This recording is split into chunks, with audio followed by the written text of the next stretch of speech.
umuntu yize cyangwa akora nyarucari akazabona umukuru wo hejuru aramwibutse arashyize no ku gasa hahandi babavuga ati mbega ndanakira ku gatewa kana mbega araza gukorera kwicara ku gasambi sanzwe nkoresha agasambi muri ubwicarike araza kubikura mbega ntwigwa hehe ukazibona kubw'urukundo wawe udashobora gukwiza mu nzu yicaye iwawe niko byatubereye kwa Nehema.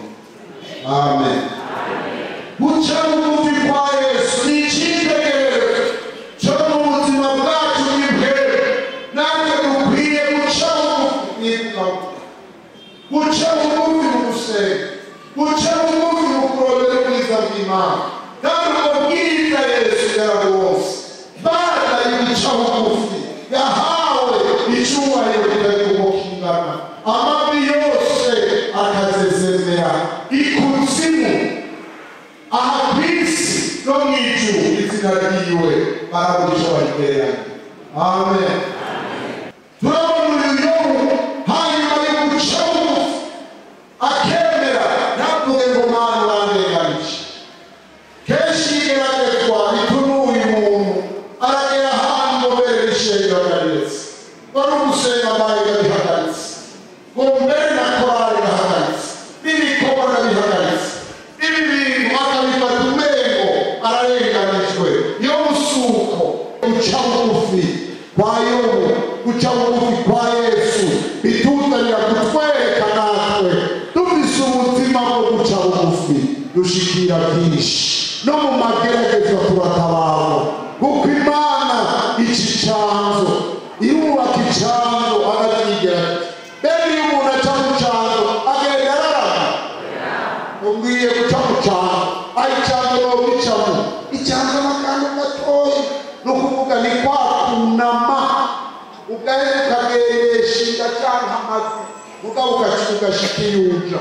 Hari ibihe Yesu yaciyemo tumubona senga yubamye igetsemane ntiyaciye mu gukora imbere ya se gusa mu kuza ageze muri iyi si imbere y'uko ajya ku musaraba hari igetsemane kuri wa musozi Elayono hariyo mu nsengamo z'uwo musozi hari ikibuye yubitse kwinda barasenga icyuya kirahinduka kiba amaraso umubiri wiwe uratabagurika amaraso aratokoka arahasengera isengesho ririmo amabanga abiri Mana Mana umubiri wanje uranze ndagize ubwoba ndahinze agashitsi mbona umengo sindabishobora umubiri muri jewe uranze uyu mubiri uhora waba iby'impeho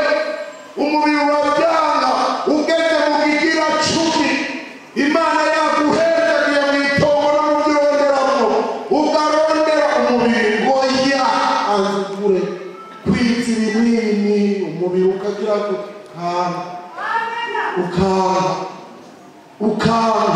ukanga gukorera Imana umubiri ukanga ko wihana ukaguma kwijunja tenaka ujya nakakuganiriki yatumye Imana umubiri ukanga araheza arahasengera isengesho ry'intsinzi ariko umutima uragize gute urabikunze arasabira ijambo rya kabiri arasabira inkomezi z'Imana ziraza kuri we araheza arajya kumusanga.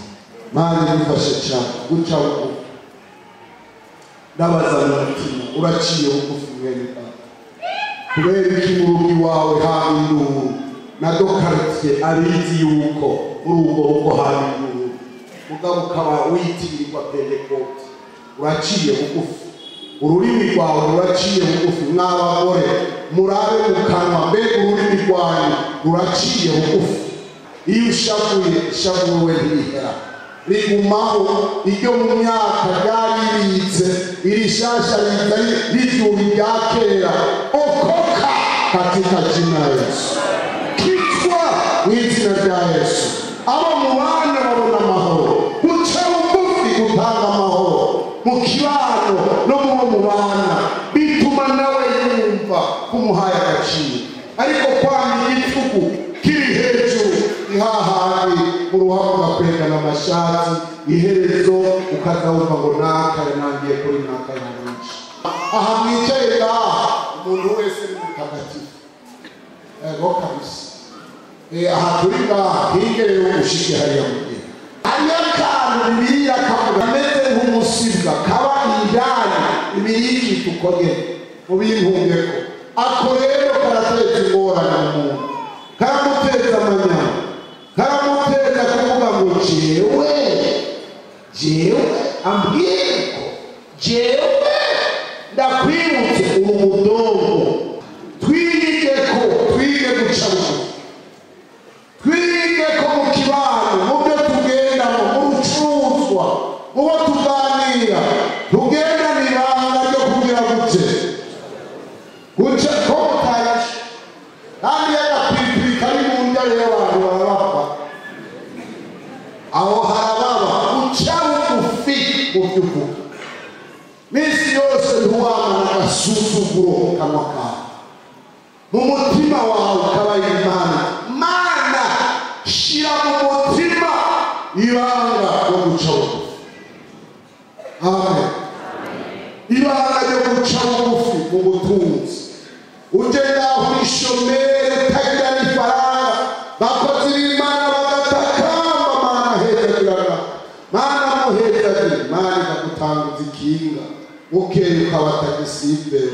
Ukeye rero ukagenda muri bya bindi by'amapinani. Sibyo? Alo, uriye jewe sisenga. Nagiye ku muyange nikwegeranya. Ubu amahera muhagazeko aho yohagaze. Guca bugufi kunesha igaraje warose. Mukanya twariko turabereka abafise impamyabushobozi. Ntibibaremere ubigendereko ubihonya. Hari uwo murabona igiporome yiwe yapfuye isigari yakora. Ati naka yize za profesora n'ibindi. Sibyo? None rero diporome ziwe nitidukorera akazi. Kina mwisho. Ico cyose uzi yose yuko gifise akarindi. Ntigitwara umutima wawe. Amen. Ukigendereko ushobore kugitwara. Umwungere ashobore gutwara umwungere amugendera. Kugira ngo ashobore gushikira n'uriya wewe wihitanye rucana. Amubwire iby'ubutumwa bwiza. Imana idufashe cyane. Abapastori n'umuvuzi w'ubutumwa wese yambara impuzu Yesu yambaye yo guca bugufi. Turabona uyu muntu yitwa Pawulo. Pawulo aseruka mu butumwa aho umuntu avuga ngo joho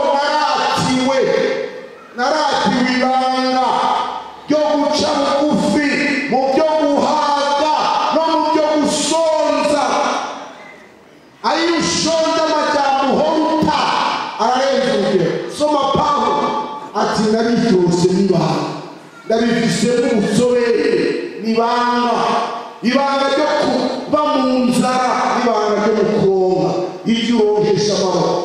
Ni itongo ry'ibigatsi iki cyose kizana uburyo n'ikica gikutuza hejuru.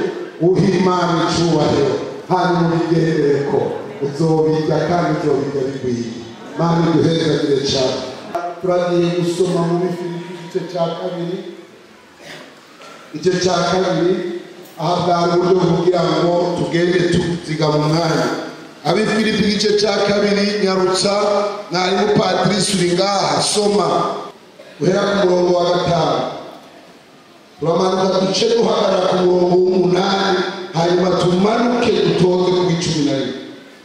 Uko Yesu yatubereye akarorero mugire wa mutima muri mwebwe wari muri Kristo Yesu. Uwo nawe yarasanganywe ishusho y'Imana yiyumviriye yuko kuringanira n'Imana ari ikintu cyo kumirako. Ariko yisiga ubusa yarabira ishusho y'umugurano acika ubusa n'abantu. Kandi abonetse afise ishusho y'umuntu yicisha bugufi araganduka no gushitsa ku rupfu kandi urupfu rwo ku musaraba.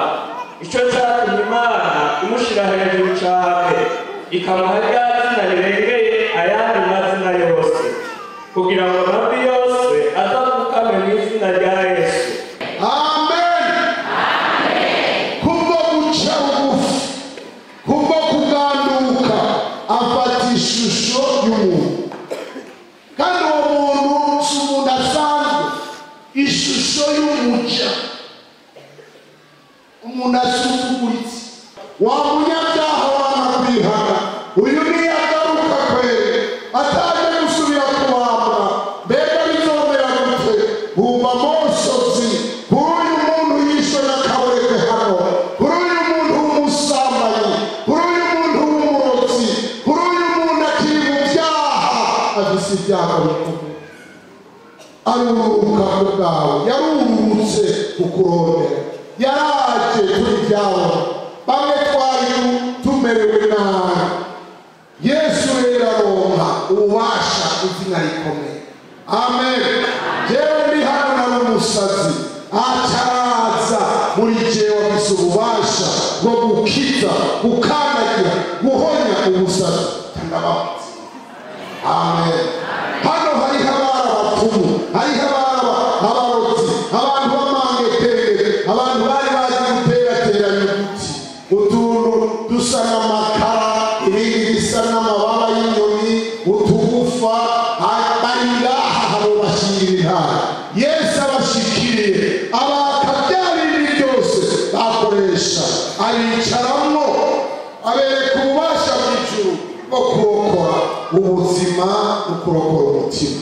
Emera Yesu ubona n'uyu munsi.